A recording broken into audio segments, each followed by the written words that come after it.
셰프진 레시피.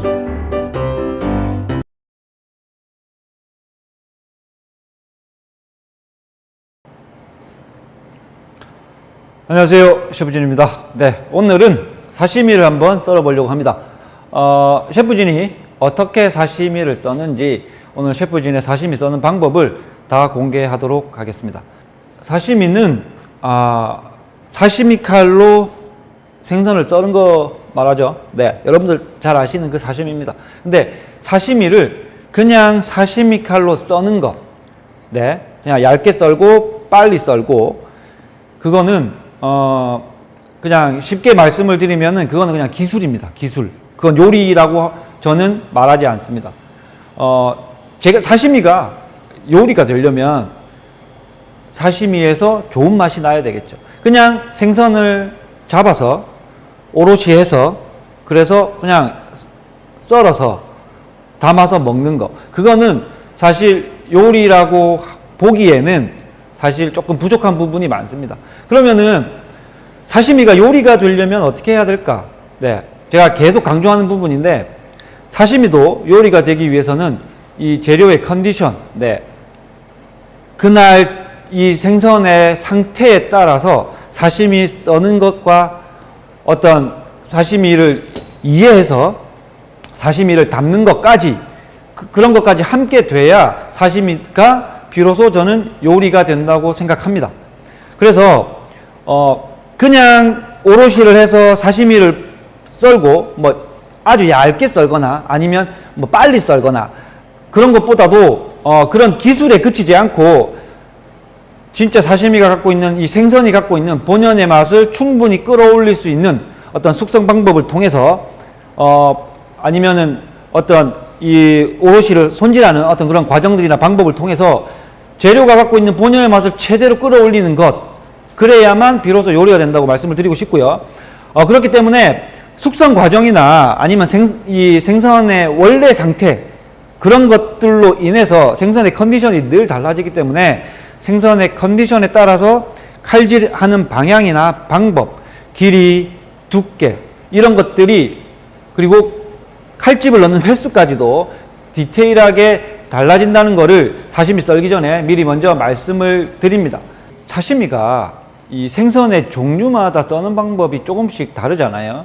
근데 생선을 종류별로 다 준비할 수가 없어서 오늘은 가장 대표적인 생선, 네, 세 가지. 그러니까 우리가 보통 뭐 흰살 생선, 시롬이라고 하고, 그리고 붉은살 생선, 네, 일본말로 이제 아까미라고 하죠. 그리고 이제 등푸른 생선, 네, 뭐 빛나는 재료라 그래가지고 히카리모노라고 하는데, 이 대표적인 세 가지 생선을 통해서 사시미를 어떻게 써는지, 네, 여러분들께 알려드리도록 하겠습니다.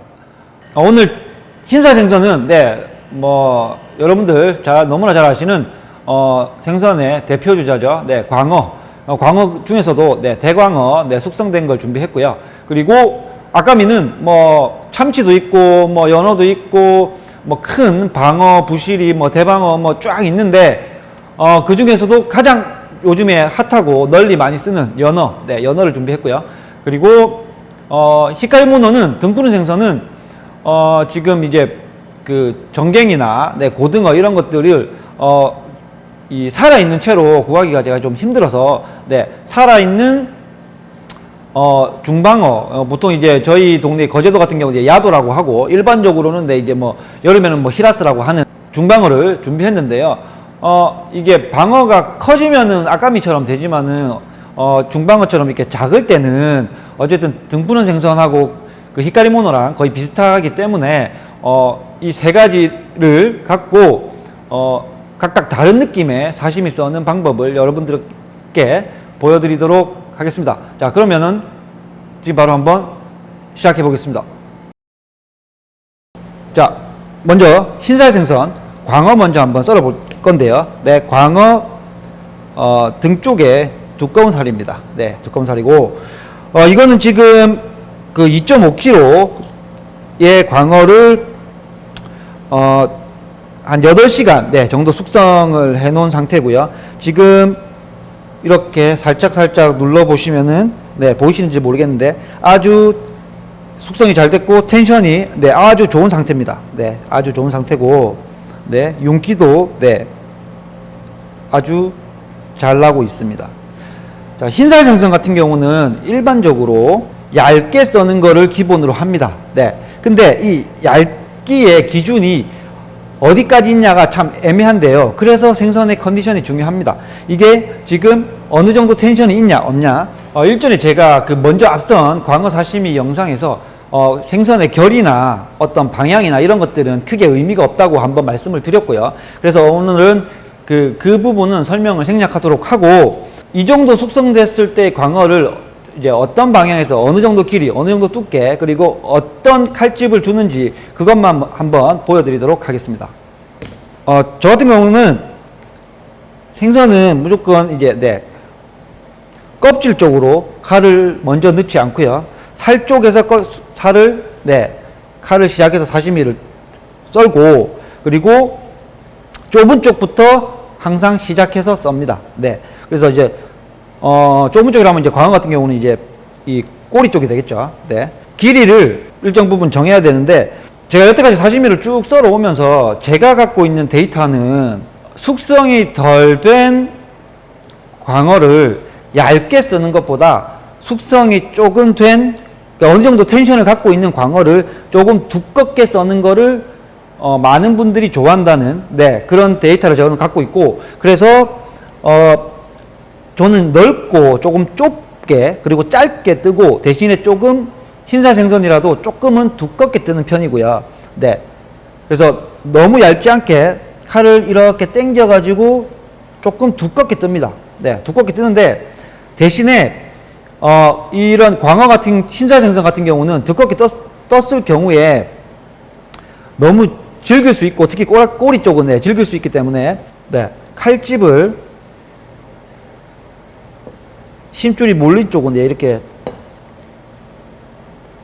끊어서 네, 씹었을 때 치감이 생길 수 있도록, 네, 그리고 오래 씹지 않도록, 그게 중요합니다. 너무 질겨버리면은, 씹는 것도 중요하지만 너무 질겨버리면은 우리가 그 간장, 와사비, 뭐 초고추장을 곁들여 먹잖아요. 근데 사시미가 너무 질겨버리면은 그런 간장이나 초고추장은 이미 다 넘어가 버리고 이렇게 이 생선만 입안에 계속 씹어야 되는 경우가 생겨요.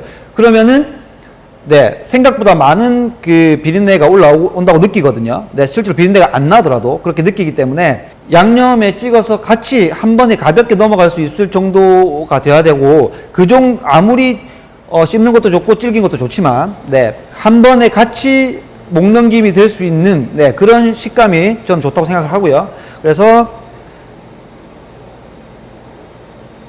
네, 이렇게 썰어서 조금 두껍게 썰기 때문에 저는 네, 거의 모든 광어에 네, 흰살 생선 썰 때는 칼집을 넣어줍니다. 네, 이렇게 해서 칼집을 네, 넣어주고, 그리고 저는 접어서 담기 때문에 네, 생선을 네, 미리 접어 놓고요. 사시미를 썰고 생선을 제가 바로 접어 놓는 이유는 다른 사시미를 써는 동안 이렇게 펼쳐 놓으면은 여기에 네, 공기에 노출이 많이 되기 때문에, 이렇게 공기에 노출이 많이 돼서 사시미가 금방 말라버리죠. 특히나 이제 오픈 주방 같은 경우, 스시 카운터 같은 경우는 에어컨이나 네, 뭐 히터 같은 게 돌고 공기 움직임이 많기 때문에, 후드도 있고, 그래서 표면이 생각보다 빨리 마릅니다. 사시미 표면이. 그래서 저는 이제 네, 사시미를 접어서 이렇게 겹쳐서 도마 위에 계속 놔두고요. 네, 나머지 사시미를 써는 동안 사시미가 마르지 않도록 네, 그렇게 계속 겹쳐 놓습니다. 네. 보통 사시미를 이렇게 썰죠. 네, 이 방향으로 써는데 이렇게 썰어 나가죠. 근데 저는 반대로 칼을 이렇게 해서 썰고 네, 그래서 당겨서 썹니다. 이렇게. 그래서 칼집을 넣어주고 접어놓고, 그리고 칼은 네, 뒷부분, 이 뒷부분을 쓰는 게 좋아요. 그리고 긴 칼이 좋다는 이유가 뭐냐면은, 사시미를 짧은 칼로 이렇게 당기면은 네, 여기에 많은 힘이 들어가야 되기 때문에 네, 생각보다 사시미 썰기가 힘들고, 이렇게 네, 사시미 끝 부분, 힘이 모자란 부분들은 데미지가 많이 입죠. 생선이 생각보다. 그래서 칼 뒤를 이용해서 한 번에 당겨서 힘을 들이지 않고 이렇게, 네, 그래서 손에 힘을 많이 사용하지 않고 칼날의 힘으로 썹니다. 네, 그래야 이 생선에 데미지를 많이 주지 않는 거, 그게 중요하기 때문에 사시미를, 네, 이렇게, 네, 칼집을 줘가면서 썰고요. 그리고 나중에 담았을 때, 네, 이 생선을 구분할 수 있도록 광어 껍질, 그러니까 띠를 만들어서, 네, 이런 거를 볼 수 있도록, 네, 담을 때, 그리고 이런 것들이 보여야 실제로 담았을 때 이쁘니까, 네, 이 부분을 일정하게 뜨는 것도 중요하고요. 네, 이렇게,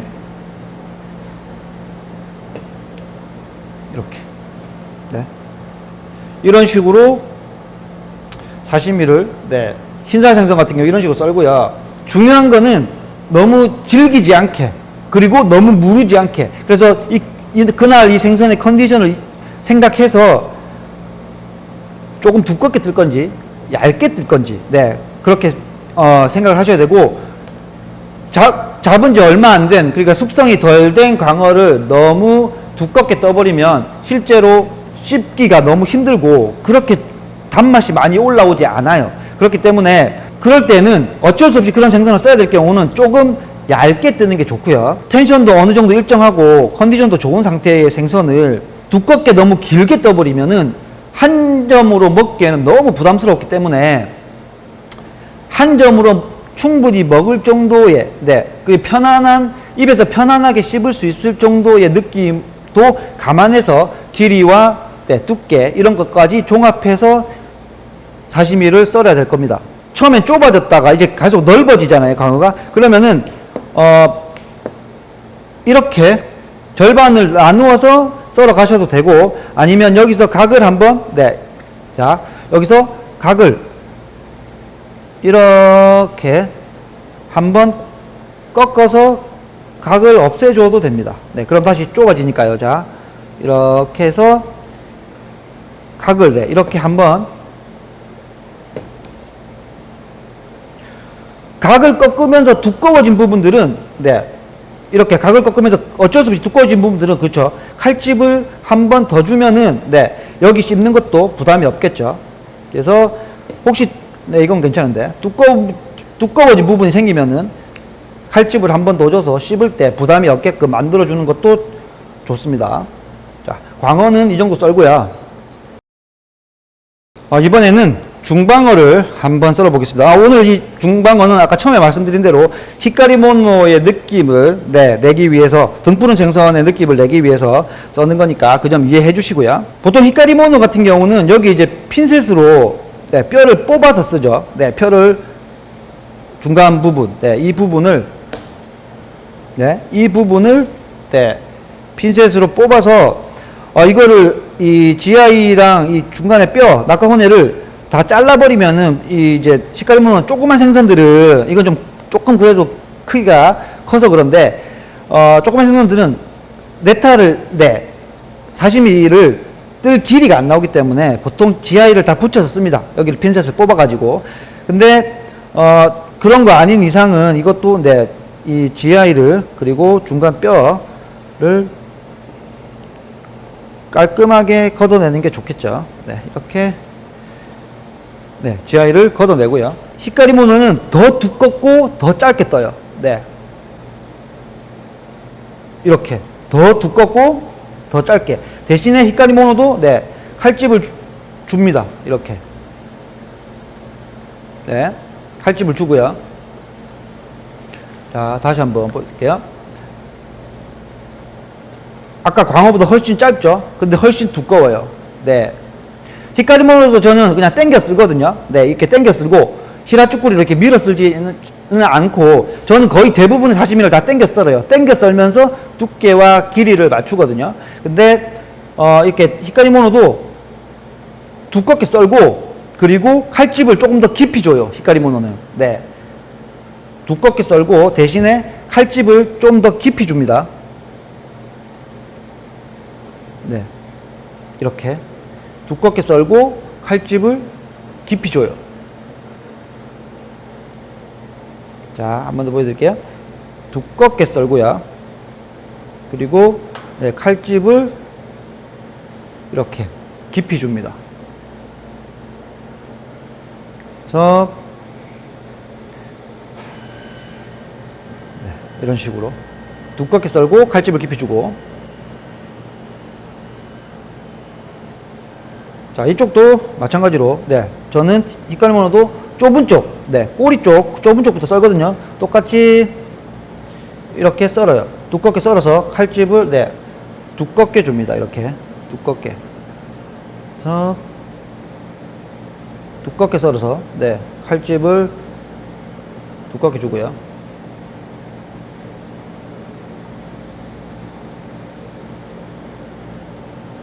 자, 썰고 나서 칼집을 줄 때 칼집을 밀어서 주는 분들도 있어요. 근데 당겨서 칼집을 주는 게 네, 훨씬 칼집이 깔끔하게 들어가고, 그리고 생선이 입는 데미지도 훨씬 적어요. 그래서 네, 이렇게 당겨서 칼집을 주는 게 훨씬 좋습니다. 네, 그래서 칼집을 네, 두껍게 썰어서 칼집을 깊이 주는 거. 네.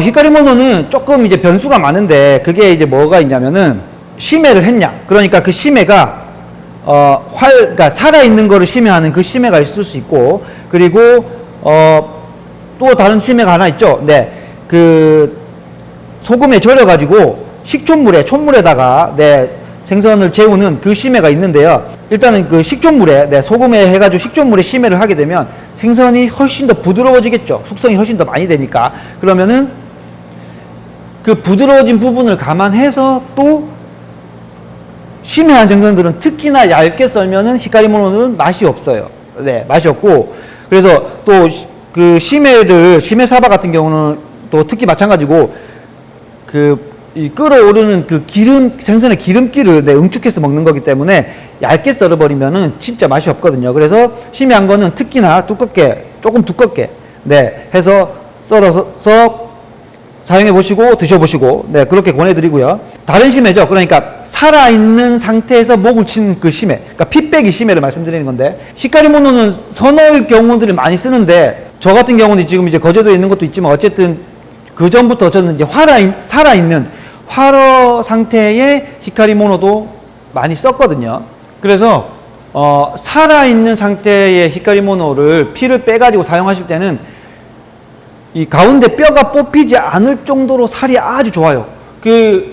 뭐 횟집 하시는 분들, 아니면 횟집에서 고등어 회 같은 거 한 번씩 수족관에 살아있는 거 드셔보신 분들은 바로 느끼실 수 있을 건데, 광어만큼 살이 좋아요. 그때는 살아있는 고등어나 뭐 전어를 아지나 이런 것들, 정갱이나 이런 것들을 바로 피를 빼가지고 그 자리에서 바로 사시미로 썰어서 먹었을 경우에는 광어만큼 육질이 좋기 때문에 그때는 너무 두껍게 썰어버리면 네, 반대로 또 맛이 너무 없습니다. 그러니까 재료의 컨디션을 이해하는 거, 이게 지금 살아있었냐, 숙성이 얼마나 됐냐, 아니면 선어냐, 심해를 했냐 안 했냐, 소금에 절였냐 안 절였냐, 뭐 이런 여러 가지 과정들로 인해서 생선이 갖고 있는 컨디션이 늘 변하니까 그 부분을 고려해서 사시미를 썰어야 하고, 그래서 생선의 컨디션을 이해하는 게 사시미를 잘 써는 어떤 그런 노하우가 될 테니까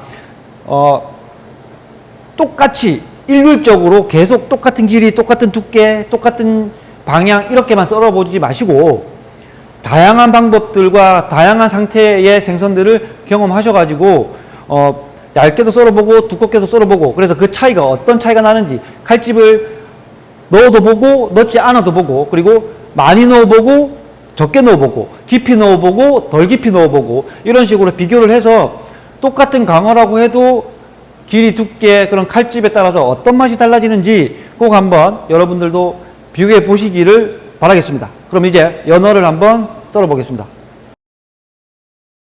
오늘 연어는 등 쪽, 네, 제일 두꺼운 쪽을 준비했고요.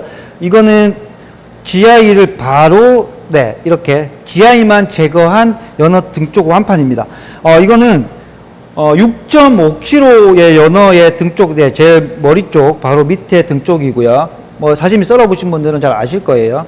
네, 그래서 GI를 제거한 바로 네, 제일 두꺼운 쪽입니다. 그러니까 연어 부위 중에서 제일 두꺼운 쪽입니다.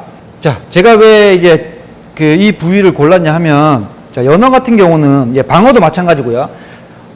대방어, 네, 큰 거도 마찬가지고, 이 부분이 제일 두껍기 때문에 보통 사시미를 이제 이 부분을 어떻게 쓰냐면 이렇게 썰죠.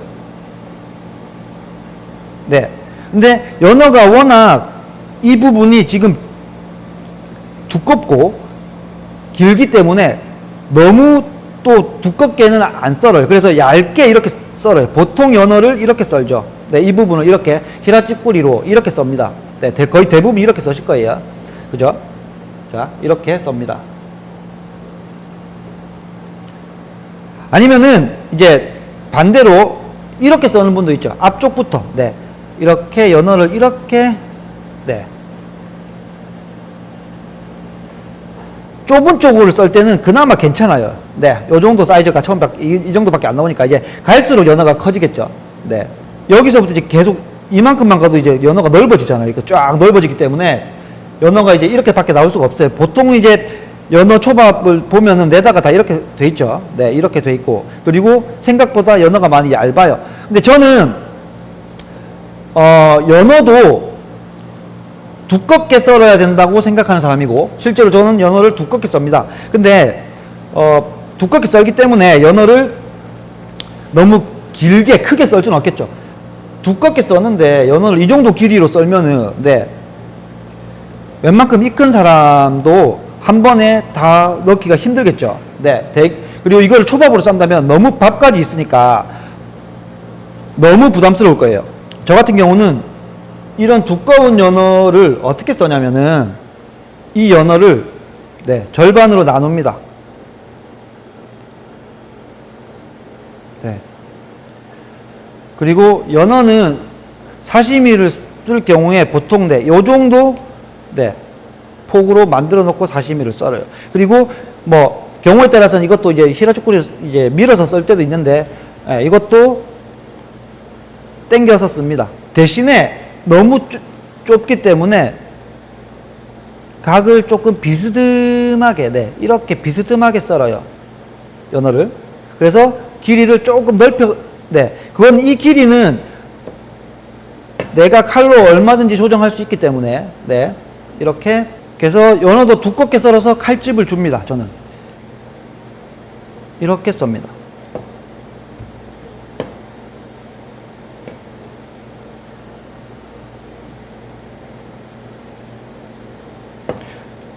자, 근데 한 가지 여기서 이제 또 궁금해 하실 게 있는데 연어는 그러면 왜 띠가 밑으로 가게 썰어요? 라고 하실 수 있어요. 지금 제가 접어가지고 띠가 밑으로 가게 이렇게 놨잖아요. 네. 여기 보시면은, 네, 띠가 다 밑으로 내려가 있죠. 이렇게. 네. 바닥에 안 보이게. 자. 연어는 왜 그러냐면, 연어는 띠가 보이든 띠가 보이지 않든 다 연어인 줄 압니다. 그죠? 네. 이거는, 네. 이렇게 해서 이 띠가 보여도 아니면 띠가 안 보여도, 네. 이건 다 연어인 줄 다 알잖아요. 그래서, 연어 같은 경우는 띠를 크게 신경 쓰지 않고 담습니다. 담고, 네. 그리고, 칼집을 넣어가지고, 네, 두꺼운 부분을 만들지 않고요. 그래서, 두껍게, 네, 생각보다 두껍게 썰지만 짧게 썰어요. 네, 좁게, 짧게. 그래서, 대신에, 네, 씹으면서 식감을 느낄 수 있도록 칼집을 또 넣어주고, 모양도 잡아주고요. 이렇게 해서, 연어도 계속 썰어갑니다. 그래서, 이렇게 한번 반을 나누고 써는 게 사실은 필요 없는 로스를 줄일 수도 있고요. 네. 왜냐하면 이렇게 붙여가지고 썰면은 생각보다 많이 길게 썰어질 거예요. 여러분들 아마 썰어보신 분들은 아마 느낄 거예요. 생각보다 많이 길게 느껴지거든요. 그래서 내가 주고자 하는 어떤 무게, 질량보다 더 많이 주게 되는 경향이 분명히 있습니다. 있으니까, 이렇게 연어를 절반 잘라서 두꺼운 쪽은 네 그렇게 사용해 보시기를 바라고, 그리고 얇고 길게 먹는 연어는 저는 솔직히 좀 별로예요. 그래서 사시미는 뭔가 조금 그래도 숙성이 돼서 조금 두껍게 씹는 맛이 있고, 고기도 왜 씹으면서 육즙이 흘러나오잖아요. 저도 사시미도 마찬가지라고 생각을 하기 때문에 사시미도 조금 두껍게 네 썰어서 칼집을 네 주고 이렇게 씹을 수 있게끔, 그리고 두껍게 네 해서 줍니다. 특히나 이제 연어같이 조금 부드러운 생선들은 광어보다 더 두껍게 썰고요. 광어 같은 경우는 그냥 사용하면은 두껍게 주면 너무 질기기 때문에 앞서 말씀드린 대로 광어는 두껍게 주기 위해서 그 두께에 맞는 숙성을 저는 이제 하는 거고요. 그래서 숙성을 조금 해서 더 두껍게 써는 건데, 제가 그냥 쉽게 말씀드리면은 요리사 아닌 장사를 하는 입장이면은 손해죠. 왜냐하면 광어가 양이 더 많이 나가는 거니까요. 왜냐하면 우리나라 사람들도 그렇고 뭐 일반 손님들은 거의 대부분 질량보다는 피스의 개념을 갖고 있잖아요. 그러니까 광어가 100g을 준 것보다는 광어가 몇 점이 나왔냐에 대한 어떤 그런 것들이 더 많기 때문에, 그래서 사시미를 판매하는 입장에서는 사실 조금 손해일 수 있죠. 네, 왜냐하면 같은 한 점보다 양이 더 많이 들어가는 거니까요. 근데 물론 그것도 중요하지만 저는 이제 맛이 더 중요하다고 생각을 하기 때문에 1차적으로, 그래서 조금 더 두껍게 썰 수 있는 그 상태로 숙성을 해놓고 광어도 조금 두껍게 썰어주는 편입니다. 근데 실제로 제가 아까도 말씀드렸지만 많은 데이터를 갖고 해본 결과 특히나 우리나라 분들은 조금 두꺼운 사시미를 좋아하세요. 근데 숙성이 덜 돼서 너무 두꺼운 사시미는 질겨져 버리기 때문에 한 3-4점 드시면 질겨가지고 또 많이 안 드신단 말이에요. 그래서 숙성을 통해서 조금 부드럽게 씹을 수 있지만 네, 이 두꺼움 속에서 광어의 육즙이 계속 나오게끔 하는 그런 것들이 저의 사시미의 포인트라고 말씀을 드릴 수 있습니다. 오늘 이제 생선을 크게 흰살, 그리고 붉은살, 그리고 등푸른 살 이렇게 해가지고 3가지 정도로 해가지고 사시미를 썰어 봤는데요. 재료의 컨디션을 이해해서 칼의 방향과 칼의 깊이, 칼집, 길이 여러 가지들을 고려해서 썰어야 기술이 아닌 요리로서의 사시미가 탄생한다는 거, 그거는 제가 분명히 말씀을 드리고 싶고, 그리고 마지막으로 한 가지 더 말씀을 드리고 싶은 거는 뭐냐면, 제가 많은 주방에서 일을 해봤고 많은 업장들을 봐왔고, 네, 저도 지금도 이제 제가 요리를 하고 있지만 사실 이 사시미를 써는데 행주만큼 중요한 게 없어요. 네, 제가 제일 안타깝게 생각하는 부분이 사시미를 써는 곳에서 이 행주 관리가 너무 안 된다는 거죠. 그리고 실제로 행주 없이 사시미를 써는 사람들도 많아요. 또 한 가지는 목장갑을 끼거나 아니면은 그 고무장갑을 끼거나 그렇게 해서 이제 사시미를 써시는 분도 많고, 특히나 참치집 같은 경우는 얼어있는 생선을 참치를 사용하다 보니까 손 시렵다는 이유로 목장갑을 끼고 얼어있는 참치를 썰거나 뭐 녹일 때 이럴 때 목장갑을 낀 채로 하기도 하고, 그러니까 그런 부분이 사실은 되게 많이 안타깝게 생각합니다. 그래서 지금 이 3가지 생선을 썰었는데, 연어 같은 경우 그리고 이 방어 같은 경우는 특히 향이 강한 생선들이고, 흰살 생선을 같이 한 도마에서 썰 때는, 특히나 생선을 썰고 나서 다른 생선을 썰 때는 꼭 행주로 도마를 닦고 칼에 다른 생선에 기름이 묻어 있는 거를 닦고, 그리고 행주를 빨고, 그리고 다시 도마를 닦고 다른 사시미를 썰고, 그리고 또 한 사시미를 썰고 나면 행주를 빨아가지고 또 사시미를 썰고 칼을 닦고, 어떤 이런 것들이 습관적으로 몸에 배어가지고 사시미를 썰어야 광어에서는 광어 맛이 나고, 연어에서는 연어 맛이 나고, 방어에서는 방어 맛이 난다고 생각하거든요. 위생의 개념도 있지만 어떤 사시미 같은 경우는 아주 미세하고 디테일한 맛들이 포함되어 있는 거기 때문에 광어에서 연어 맛이 분명히 나거든요. 연어를 썰고 행주를 안 닦고 칼을 안 닦고 광어를 썰면 광어에서 연어 맛이 납니다. 네. 써는 사람은 모를지 몰라도 먹는 사람은 분명히 느끼거든요. 그러니까 그런 세세한 부분을 신경 써가면서 사시미를 썰기를, 그리고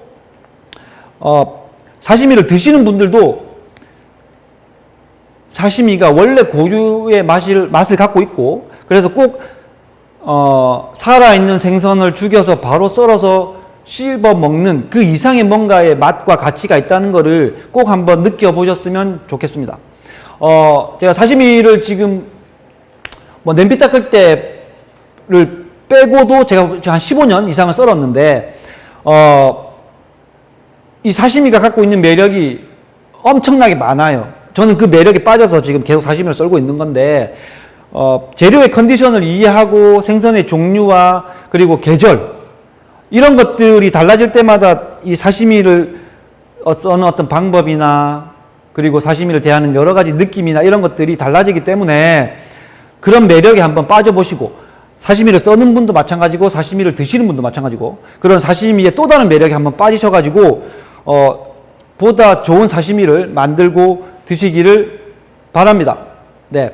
오늘 제가 사시미를 써는 어떤 대표적인 3가지 방법에 대해서 간략하게 말씀을 드렸는데, 다음 시간에도 맛있는 요리로 찾아오겠습니다. 고맙습니다.